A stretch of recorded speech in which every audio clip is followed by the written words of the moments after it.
سلاوتان لێبێ لە دۆکەوە لەگەڵتانین من سابات عەبدولحەمید مامۆستای زانکۆم لە زانکۆی کوردستان لە هەولێر ئەمڕۆ لەگەڵتانین بۆ پێشکەشکردنی یەکێک لە بەرنامەکانی سەکۆی گەنجان پرۆگرامی ئەوڕۆمان لەسەر پرۆگرامی شیلیتزە شیلیتز پرۆگرامێکی سەرکردایەتیە بۆ کچان و ژنان لە کاپا پێشکەش دەکرێت بۆ هەموو ئەو کچانەی کە پێویستیان بەو توانە بەهێزکردنە هەیە کە توانای سەرکردایەتیە پرۆگرامێکی 6 هەفتەی پڕبەهایە بۆ ئەو کەسانەی کە دەیان هەوێ بەرەو پێش بچن و ئەو کەسانەی کە ئیش لەسەر خۆیان بکەن بە تایبەتی بۆ ژنان دروستکراوە و داڕشتراوە بۆ ئەوەی کە سوود بە ئەو کەسانە ببینێت کە دەیان هەوێ ببنە سەرکردە بە تایبەتی داڕشتراوە بۆ کچانی کوردستان و ئەو بۆشایانە پڕ دەکاتەوە کە پێویستە و وەکاری لەسەر نەکراوە.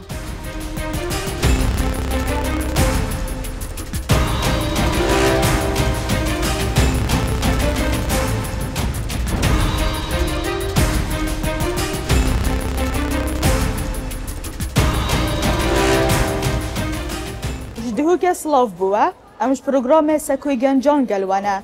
از سوز بلند اندازیار پلان دانان کچن کرد خدانشیانن بلاترس و راوستیند من دكتورة ديجين حسين عبد العزيز الزانكويا الدهوكم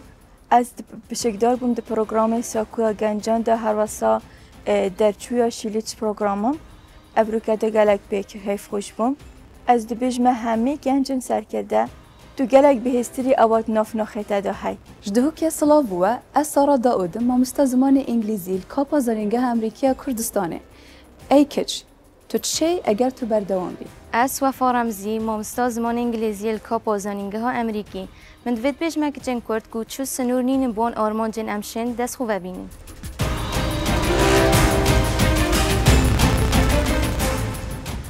سلااو دووبارە بەخێر بێنەوە چۆنن حاڵتە باشن باس چۆن بوو ڕێگاتانە تا ئێنە هاتنە ئێرە زۆر گەرم نەبوو ڕاست دەکەن وڵە سپاس بۆ ئامادەبوونتان لێرە ئەمڕۆ دەربارەی سەرکردایەتی ژنان دەمانەوێت گفتوگۆیەک بکەین حەزەکەم لە سۆزخانەوە دەست پێ بکەم ئێمە هەمومان بەشداربی پرۆگرامی شیلیتزین حەزمان لێ هەندێکمان پێ بڵێ دەربارەی شیلیتز چییە و کاپا چییە و ئەو پرۆگرامە دەربارەی چییە بگشتی سپاس سباد پروگرام برنامه سرکردایتی یا جنان هاتیا آماده کردن شلای زانینگه ها امریکا کردستانه و الگل کاپا کو اوجی سنتر پیش و برنا پیشهیه و اکادمی دست به که اف پروگرام هل دهو که هات بی انجام دان پشتی هنگل زخو از بجم چون اسیا زخم وفاجی نکات پلان دایا وهی و هشت بت انجام دادن الهوله رژی مدوتن از بجم افروگرام ها پالپشتیا مادیل تکرنش لای وزارت در و یا امریکا و بەڵێ ئێمە دەزانین و هەمومان شۆبزەم هاوڕین لەسەرەوەی کە بۆشاییەک هەیە لە سەرکردایەتی ژنان لە کۆمەڵگەی کوردی بۆچی پێویستە پرۆگرامێکی ئاوا لە کۆمەڵگەی ئێمە دەستپێکی مەوێتن ئەس ترکیز سروی خاله بگم که اف پروگرامه ها نه پروگرامه که مثلا جدر و ایناتینه و الویره ام پیشینه کپی پیست کرینه بلکه اف پروگرامه هاتیه دارشتنه تایبت سر بنمای پی تی وی و او آستنگ جن کردستان آراستد بن راسته بله پێداویستەکانی ژن وەکو سەرکردە زۆرن چ تایبەتمەندیەک هەیە لە ناو ئەو پرۆگرامە کە هەز دەکەن کە پێداویستی ژن پڕ دەکاتەوە یان کچ پڕ دەکات از بجم ایکش تایبەتمەندیت وی پروگرامی ئەوە کو نە بەس پروگرامێکی تیوری بێ مە گەلک ئەکتیڤیتی گەلک ئەکتیڤیتیت پراکتیکی مە هەبێن بۆ نمونە مە کورتە دوکیومنتریەک دیبیتمان کرد دیبیتمە کردی و هەرێکی ڕوولێک وەرگرتبی بۆ نمونە مەسەلەن کۆرەگەرترین ئەو ژنێت سەرکردە مێژوێ داوهاتان وکەل کوردستانێ بله هر واسا ایکی شوان تایبەتمەندی کو من گله حاجه گرید پروگرامی دام هر مهارت که یعنی اشن بجمته هر کارامایه که تو فرد بای ما برینگی پشتینگی ما اکسرسایزک یعنی مراهنانه که پیدا کرد من دی از بجم او بی ما افراد که چه بینش جیه جدا جدا دا بله هندک هر ایک شو لك جيت كذا مثلا راستا. ایک مستوى ایک رئيس قسمه ایک طلبه راسته مثلا ما كتش هابينج قطبية زانكو بين وهندك القال ما بين ما مستعد وانا بين هارو هالجريد بارنما ما مستوى قطبي بيج بيج بل بل. حتی قطابیت آماده ید گل مده هبونه و هر یکی جین اتشم بیجم پشتی دمو هیک اینانا اوه پروگرامی گلک پیوندید نابروانا دا چه بون گلکش وانا هندکشان او جی پروگراما پیگ و چه کن پیوندید نابروان دا هبون هندک تشتی جانتر جی پیگ و کرن راست بيجي پشتگیریەکی تۆڕێکی پشتگیری لە بۆ ئەو کەسانە دروست بوو کە بەشداریان لە پرۆگرامە دەکرد چونکە هەمومان پێویستمان بە پشتگیریە خاستن کە هەوڵ دەدەی ببی بە سەرکردە و سەرکردەیەکی ژن عادەتەن پێویست بە نێتوەرکێکی زۆر سپاس سۆسخان ویستم پرسیارێکی دیکەت لێ بکەم لەو پرۆگرامە چی فێر بوون کە ئێستا لە ژیانی خۆت بەکاری دێنی یانیش چ شتێک بووە ریسۆرس لە بۆ ئێوە یانیش سەرچاوەی خوێندن لە بۆ ئێوە أبخو بروجرام بيك تاتش جالك باشا مثلا دست بيك ما بحثي أو تشالنج و أستنج جن أراستاد بن كان هر کسی که جهه که جدا چی رو کن یعنی وسام بیگ ورینشتن و بیگ و خفتن يعني قالك جرت ده هسبك يعني قالك شتا ماستر عمري أم بتشكتره بس يعني نفسي تشالنج يعني دربوز بين هسبك يعني تو نبتني بنمونه اكش پرتو که دست بگه مهاتی انا ساندنه اف کتابه بی through the labyrinth اول جور وقتی من اف پیوه هاللابرنث دیدی بو متشتکی گلک نیبی از بيجن بو مهمية وصابي قالك تشتكي جون بيكم مروفيت زوني تنكو أول كيش مرحلة مثلا كي تأثير سر مروفيت كاتن عيلة مروفية مدرسية شولية كل كيف تأثير اون دابوناريت مجتمعنا وقتی ما بخو رومانا و پیویجی زانی من هزار خو کر مثلا پیوندی و پیوی سرکردایتی یا جنان و چیه اول ریکا سرکردایتی بو آفرتا کو نریکا راستا و خواه و نریکا بصاناهی جی بلکی گلک أصلاً مشكلة الريكة ذهبت حتى هي مرض أخو أرمان جاخو لبيرشم بسي ترمي دي كشمان أو كاتا أو بوكا كونكريت وول يعني ديواري كونكريتي كزرجن هاي لجنجي إما لدياتي لناو ميزك بيو بهاو بدا درباز بي لناو كونكريت وولا يعني ناو ديواري كي كونكريتي ناتواني دربي لو ديوارا وابزا مشتكي دي كشمان خوين دوكوي glass ceiling يعني سقفي شوشي لو أنا وهاوكو أسمان ديار بي ورون بي بلام كجندي سركرداتي بكاوبر وسر وبرز بيتوا glass ceiling كهر هي أو شوشي بس سرق دكو و توشي إيشان ونخوشي وأصلا جدي بيتوا واو إيشان ونخوشي جا بس أو بتند بين چنكي أو سريوليت كابتو إيشان تبينن كاسين دي هكا ساكنة بتني أسمان تبينن راستا بیجه اف آستانگه کیش بون یعنی اف آستانگه شم بیجم با هر قناعه که مگود گلاسیلینگ ام چون پیچک باش پیش و چون بوینه کنکرینگ پیشینگه ام هاتینه لبرانس و امر وری ماینه راستای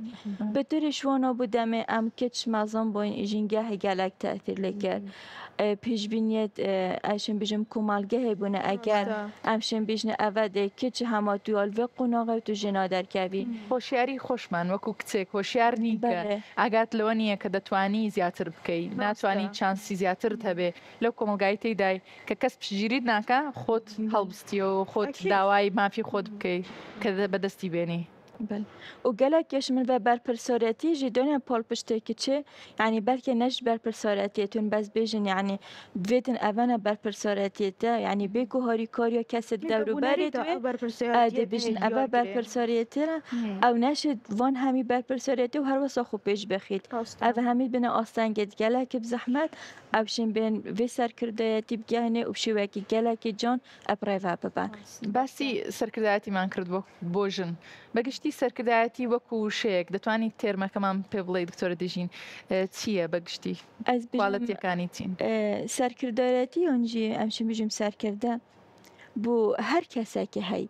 ئەف شێ بشتن کاریگەریە بکاتن بشتن ئەف کەسە دەوروبەرێت خۆ پاڵپشتیاوانە بکات بشتن ئەوانە پێش بخیتن ئەچم ئەوە کەس دەبنە سەرکردە بەس من گوت سەرکردایەتی ئەس هەر بژم نە پۆزیشنە يعني هر جهة پۆستێکی کاری نییە پوستێکی کارگەری نینە یعنی تو هەر جهەکی بی تو چی ببیە سەرکردایەتی بکەیت بەس ئەس بژم هەمی تش یعنی تو چی شێوەیەکی گەلێکی جانب کاربینی خو ئەگەر تو کەسێکە نەرمونیان بیژی بەستە تەکنیک هەبن تا چیکیش تەکنیکۆ دەکارینی پەیوەندیە ئەم بێژینە بدەنگێکی بلند سەرکردایەتی ئێڤەنینە سارا ویستم پرسیارێکی دیکە لە تۆ بکەم ئێمە لە پرۆگرامەکە دانوستانمان بخوێن شێواز و تەکنیکەکانی دانوستان حەزم لێ پێمان بڵێ کە شێوازەکەیە کە وەکو سەرکردەیەک پێویستە بیزانی بۆ ئەوەی دانوستانێکی باش بکەیت لەگەڵ دەوروبەرت دانستاندن موضوعێکی گەلێکی مهمە لازمە ئەم ڕۆژانە بکاربینن وەکە مۆڵ الشول هەموو عادەت و شێ بکاربینی دانستاندن چییە بخۆ وەختە تا معلومات لەسەر ئەوە بەرامبەری تا هەبتن مثلا يا عصبية يا باشا أوجي أدي باشي بحث هندي جيكين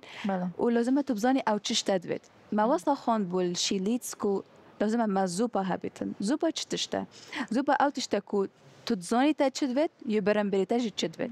از نمونه كي بيجي وقت من شولت كر من أبد بسيارة راتبة نتكر هم أو راتبة مديرة من بيشتا من أدي بيجم بلا بيشتي از شو ماشي ليتس از خلاص بوم ومن عرضك شو ليكادي هاتي بوزيشن كادي أتظن مي برانبري من تشدبت وأتظن منجي تشدبت أتظن شانت من شنا شانت وقت هات بو قلت من أو شو عقارات أبو قلت من تشند راتب دبت أتظن أو دشيت حتى تشند راتب دتامن أتظن من تشند دبت مرموي أو تشند شقب فروشيتن مرا من از چند باره ورگیرم جا من چه گوته؟ من گوته از هست کم سالیریا من معاشا من حیوانات چند بد از هست کم نسبه که جبده من او نسبه چیه؟ او نسبه دیار کد بوی از چند شول کم دهند فایده کم یعنی بوی باشه او بفروشیتن بو من باشه از بتر باره ورگیرم من نهل او بس من تحديد كاتم بشتا من بس او معاشه هيا ممكن نا از معاشه ورگرم تقال نسبه وكوي داوي ما في خود بكي بلان بشيكي بروفيشنال وبزاني ك تسي بكارديني تكنيكي توتسيا حزم لي اوش ببرسم ك ايا دانستاندن تنها لكار بيوستيان لجياني روجانش بتواني دانستان بكي لقل دورو برت لقل مالوا لقل خزانكات خدي بو جيانا افرات از بيجم الشولي بتر مهمة المال هر تو يبرم بري خود زاني ديكو تا تشدوت يعني تو بتر عيلة خود نياسي بس كو بوشولي ام تجارة يعني ام نوبجن موفي ما افيا هم مدير شو بيجي تندتواكي مش تتا حتى ساعة هج دميني حتى ساعة نه حتى ساعة ده دميني تبيجي هم افا مدير من واجد بو من از دواكام بس او بخونا تموفي خويا هاي هندك جرا وصيات وهندك جرا نساخي هندك قيام الدف مروفيتين مبادئ الدف مروفيتين تونش شيء دانستاندن سر بكي مثلا ما هبين negotiable and non-negotiable مثلا افيد non-negotiable اوا مبادئ منن از شجرة دانستاندن سر وانا ناقم اوا ديارن از ده دانستاندن سر وانا كم مثلا چن راسته هم حركة ببكين بله بێگومان دانستان تەکنیکێکی زۆر گرینگە دەبێ هەموو سەرکردەیەک هەیبێ وەفاخان حەزم لێیە دەربارەی وەرک بەڵانسی لە نێوان کار و ژیانی تایبەتی بۆ مامکەی کە فێربووین یەکێک بوو لە تەکنیکەکان کە ئێمە فێربووین ئەخۆ بەڵانسکردن ناوبەرە ژیانە کاری و ژیانە تایبەتە nowadays يعني جالك زحمته بس اگر تا تکنیک هبن و دیفیاشیلیسم ورگردی دی جالك صناهی بد و ایکش هون تشتت جالك مهم اوت دی چه زانی بیجی نخیر کنگی دی بیجی نخیر کنگی دی بیجی بله ابخوا از کسک واسم يعني از جالك حشاری کاریت کم يعني دم بوری دک و كي دخوزه هوري كاريش مكربو من هردان قد بالي بالي بالي بالي خو قالك جوري يعني شو لمن الويري متهلا اتشو من هوري كاريا قاعدين كده يا اوكي شو قدنا نحن هاي بجو وقت ام هسه بيغوارين شتين مديت يعني هرك ستوريت خو قوتن كو من زون يعني افكيشا كنا من تني هاي همي كاس يعني تين تويبات اوفرت شنكي قالك ايموشنال وام جهشن انجام که کو تشتک خالته تو هر دم بيجي بالي بالي بالي چونكي اگر تو بردام بيجي بالي چه کسی محتاجی تشتکی بد کوتا تو نشه هری کاری جبکی زن مثلا تو you're not gonna be helpful بس the end دی دخوازه هری کاری شتکن چونكي زن تو نو بيجي نخیر يعني زن تو حتی حدی يعني تو بيجي بالك وتو دي تشي خوافير كي تشتي بس دو تشي هوري كاريانا بكي ما شاء الله وصل جالك جرا زيان بخود دقيني جالك جرا زيان ببخوت كات يعني هندك جرا من خونا بي يعني جالك زيان في مكان بس بشتين جاس فير بمكو يعني قلنا ناخذ شرمي تدانينا برو واج يعني سيلف ريسبكت هكر تو حش خابكي تو جرين جيب خابدي هر دم تو مثلا هكر تشتت نمهم بن تو زاني تشتش بوتا مهمة جرنجا تشتش خرابة بوتا دي يعني تشوف فايدة تنوكت تو دي بيجي ناخر بوتشتت بوتا جرنج بنوك بوزيشن تاعوتي دي بيجي بالي أو جا كردي تشتت تاعوتي رازي بنياس براستی زۆر گرینگە کە وەکو هەر ئینسانێک یان وەکو ژن کە فێر بین چۆن بڵێن بۆ هەندێک حاڵەت کە پێداویستی خۆمان لە پێشتر هەیە جر بو كتشي أغلبية جرا يعني كتشي جالك واكو كرديد بيجن جالك كلوفي ساري جالك شولة جدوتين نكا ظلام هكر بتشج دربة دي شولة خاكت اتمولي تشت حوزرن همي وديرين خارية بس يو كتشي مثلا دايكا خشكا يعني جالك responsibility جدوتين جبرهن دي يعني زحمته راستا ناشد قالك perfect بۆ کە باسی ئەوتان کرد کە دەبێ هەندێک جار ئێمە هەوڵ دەدەین کە باشترین بین بەڵام باشترینەکانیش ڕخنیان لێ دەگیرێ و فیدباکیان دەدرێتێ و ئەو فیدباکانە هەندێک جار ئێمە ڕادەگرێ لە بەرەو پێشچوون حەزەکەم ئەوفا باسی ئەومان بکەیت کە فیدباک وەکو ئافرەتێک چۆن وەربگرین چۆن دەتوانم باشترین سوود لەو فیدباکە وەربگرم چونکە فیدباک دەتوانێت دیاری بێ نەوەک کە چەکێک بێ بەرامبەرت بەکار بێ ئەبخۆ وەک کچ ئەم گەلێک هەستیۆرن سۆ دەست پێکم بێت بەحەز بکەم ئەوەی فیدباکی بدت بێت چاو بدت اف كاسي فيدباك يبدأ شينا بتهمر أسام نيجاتيف بوينت تا يعني بحسي خالد لوازية بكت بالكو فيدا سبيكي بيجت خالته أو باش أفيا من حاش فلان شو اللي تاكر يعني هتود ما هيك بحسي باشي تاب كتو داس خاشيل تابكت باشي كشنيكو بيجت أف خاله لوازية ده هي ودامو بحسي خاله لوازية كج إنها مو بساكنت بيجت هكرتو فلان تشتيبكي فلاني تو تبيش كافي يعني نفسي دامي دا بيجم لوازية يعني قلت في مجتمع ده انه كهم بس تبيجي وقت الفيدباك دنا كي رأسا نيجاتيف بيتن يعني فيدباك بوزيتيف نو دنا مثلا هم شو مثلا بمثال اس شو كم دوش المنات هين اس شما مالا سامي تشتت كم هاد هين كي مسيكي من دريخن فمثلا تنوتشي اجم خانتنا صحينا يعني فيدباك المجتمع منو كتأثير المتكتكو ام نبينا ليدر بجا از بیشم لازم السرما هم چی بکن ام فیدباکی چه وارگیرین مثلا ثبات فیدباک بدات من از نو بجم ثبات کیه ثبات حشمت کت حشم نگت از فیدباک وارگیرم دی فایده میگه دی فایده حیات میگه آن نه اوی کناتوه پیش دوی خود دخی اوی که بشکل شخصی ور نگرد اوجی بیشم گلک مهمه الدفلی در هابت انه ام بيجين زيراكيا هستان emotional intelligence فيري اشتكي دي كاش بوينه وكاتا كريتيسيزم يعني فیدباکی بەرەو پێش خەر یعنی ئەو کەسێک کە فیدباک دەداتێت دەبێت لە باشی تۆی بێ و ئەگەر کەسێکە هەر دەیەوێ ڕەخنەت لێ بگرێ و هێشتا لەو ئاستەی بیرکردنەوەی تۆ نییە دەبێت پشتگوێی خۆتی بخەی و سەیری پێشەوەی خۆت بکەی نەک پاشەوە وە بزانم سۆزخان باسی زیرەکی هەستی کرد من حەزم لێ دەربارەی ئەو مۆزوع باس بکەم چونکە وا هەز دەکەم زۆر گرینگە ئێمە لە هەموو ژیانی خۆمان زۆر جێمان لە IQ بووە IQ ڕێژەی زیرەکی ئینسانەکان دیاری دەکات لە تەکنیکی بەڵام ئێستا لە ئەو ریسێرچانە و ئەو لێکۆڵینەوانەی کە کراوە زۆر بۆیان دەرکەوتووە کە بێجگە لە IQ شتێکی دیکە هەیە کە پێویستە و زۆر پەیوەستە بە سەرکەوتووی سەرکردەیەک ئەویش EQوە EQ واتە Emotional Intelligence یان زیرەکی هەستی زیرەکی هەستی ئەوەیە کە هەر ئینسانێک بتوانێت کە هەستەکانی خۆی کۆنتترۆل بکە و بتوانێت دەوروبەری خۆی هەستەکان تێبگا و بتوانێت ئاگای لە خۆی بێ ینی هۆشیاری کەسی هەبێ و هۆشیاری دەوروبەریشی هەبێ خۆی چار تێرم فێربووینەوە کاتەوە بزانم self awareness کە واتە هۆشیاری کەسی social awareness کە هۆشیاری کۆمەڵی بوو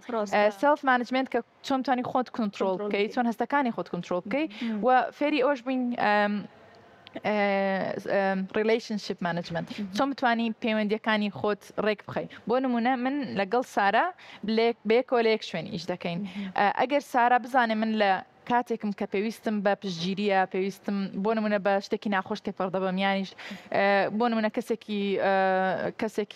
کەسێکم لە ماڵەوە نەخۆشە و من زۆر دڵم لە لای ئەو کەسەیە ئەگەر ئەو هەستەکانی من تێبگە و پشتگیریم بکە ئێمە زۆر بە باشتر دەتوانین ئیش بکەین و دەتوانین ئیشی خۆمان بەرەو پێش ببین یانیش بۆ نمونە ئەگەر نمونەیەکی دیکە لەسەر ئەوە بێنینەوە emotional intelligence یانیش ژیری هەستی چۆن گرینگە لە شوێنی کار دەتوانی باخانیان هەر کەسێکی کە بڵێ مشارێکی دیژیت کرد like a social support فيديوكيشكي دافما كرمندك تقلما قلت من از نشم شو خود تمام كم اما از دهرم حتى صباحي بيتن من قلت وك ليدر من قلت اوكي اي اندرستاند استدجهم كنت يا نساخي بس از ديت قلتبم حتى دشو لخو خلاص كي مثلا ما انا حتى ساعتهاش لازم اقبل هيك خلاص كربتن بس او نهات بو دوامه قلت از دهم دوامه توشي برا دوامه حتى شو لتا خلاص بتاجدد قلتب از شو لخو كم تو دشو لخو استيت جهمت يا نساخي بس يا فرجي تشو لخو خلاص كي راستا عاطفه ان امباثي قالك مهمه سرکردایتی دا مثلا تو شعور بکی مروی برانبری ده چدا در بازت بتن ڕاستە بخۆی زیرەکی بڵێ هەستی ئێستا وەکو ئەوەی کە تێرمێکی نوێ زۆر لێکۆڵینەوەی لەسە دەکرێت کۆتا لێکۆڵینەوە کە کراوە لە ساینس دایرکت پۆبلیش کراوە دەڵێتن لە 55,000 کەس کە لە سەرکردن تەنها پازدەی سەرکردایەتیان یانیش سەرکەوتنیان بەستراوەتەوە بە ئایکیویان وە 185 کە چەند لە دەوروبەریان تێدەگەن وە چەند دەتوانن خۆیان کۆنتترۆل بکەن و هەستەکانی خۆیان کۆنتترۆل بکەن بجا ئەڤژی سیفاتن سەرکردت گەلێکت بۆش بن توستەی کام ینی بمینی سەرخۆ ڕۆستە هەندێک شۆن سیفاتانە واز دەکەی کە بۆشاییەک هەیە لە پیشاندانی ڕۆڵی ژن بله بەو چیرۆکە دەتوانین ئەو ڕۆڵە پیشان بدەین بله چیرۆک گوتن بۆچی بەهێزە چونکو ئەس نوکە بوتە نصیحەتێکێ بدەم ئۆن هەندێک دۆتە و زانیۆر یا بێژمتە ئەس بێژمەتە چێت بتن تو gelek bsana hiç bir biki. Bes vaqtê ez bûte serhatiyekê bêjim, çîrokekê bûte bêjim û ku ew çîroke çi şiûrî lefte peyda dikitin, çi hez bûte peyda dibin. Gelek zehmet e tu vî tiştî ji bîr bikî rast e. Ekîd rast e. Navêdvan çîroka jî em şên bijne en tol story. Berê nûke ev çîroke dilê me dabû. ام نتشون بیجین شیلیس پروگرام ولی من کرد که ام نقطه خوی لاوازیه هر کسی کش من نقطه که لاوازیه هبو حتی مروشید ببیده سر کرده تو چاوا به نقطه درخینی تو چاوا شاید اپراوستنی اوان لاوازیت خو تو بشی گشه بکی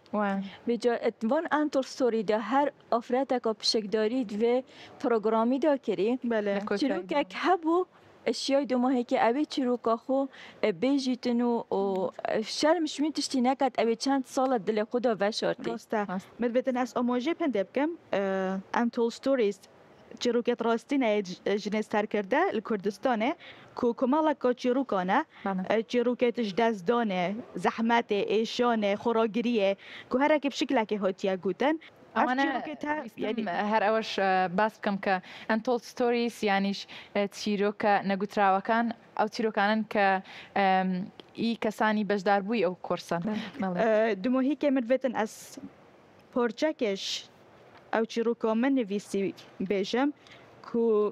نۆڤێوێت 12 Shades of a Whispered Truth 12 ڕەنگێت ڕاستیەک هێدیان بێژین دمۆهیکێت بێژتن قەرارێ دای کو ئەس دەنگێ خوب کار بینم نەبەس بوو من بەس بوو هەمی کەسانێندی ژنێدی هەتا نوکەل دەنگێ خوێت گەڕن و هەر جارە کە ئەسریرمە خۆرێ کە ڕسمەکێ چێتکەم ئەس بیرامل هەندێت ئێتەن کو ژیان وەکی هەوسەنگیەکێت نۆڤبەینا ڕووناهی و تاریێدا و ممتنێ ئەو بڕیارەیە هەی ئۆنشیانەیە هەین کۆکیش ڕەنگە مروێتن ئەس ببینم دەستێت خۆش ئێستاش وەبزانم کاتی بەرنامەکەمان بەرەو کۆتایی دەڕوە حەزم لێە هەر یەکێکتان بە یەک ڕستە پەیامی خۆتان بڵێن بۆ ئەو کەسانەی کە لە دیار ئەو گفتوگۆی ئێمە دانیشتون. ئەس ڕێکۆمەندیان بۆ هەر کەسێکی حەسکات ژیانت خۆی سەرکردایەتیە پێش بەخیتن کو پشکداری بێ پرۆگرامە بیتن. وەفاخان. من دەبێت بێژم هەر کچێکە کورد و بەردەوام بن سەر خۆپێشیە خستنێ و چجارە دەستە نەداهێڵن. سپاس. مجد بێت بێژم ماکچێت کورد کو ئەو حەزەیەت هەین ببنە سەرکردە پتر باوەری بخوبینن و بەردەوام بن. سپاس. من دەبێت ئەس بێژم هینشەن. بشن من دەمێ بڵێم لە ناو هەموو کچێکی کورد حەبسەخانێک هەیە لەیلا قاسمێک هەیە ئەو ئازایەتی هەیە کە بتوانین ببینە و سەرکردەی کە دەمان هەیە ببین و تەنها پێویستمان بە پشتگیری هەیە پێویستمان بە زانیاری هەیە پێویستمان بە هۆشیاری هەیە دەستان خۆش بێ زۆر سپاس.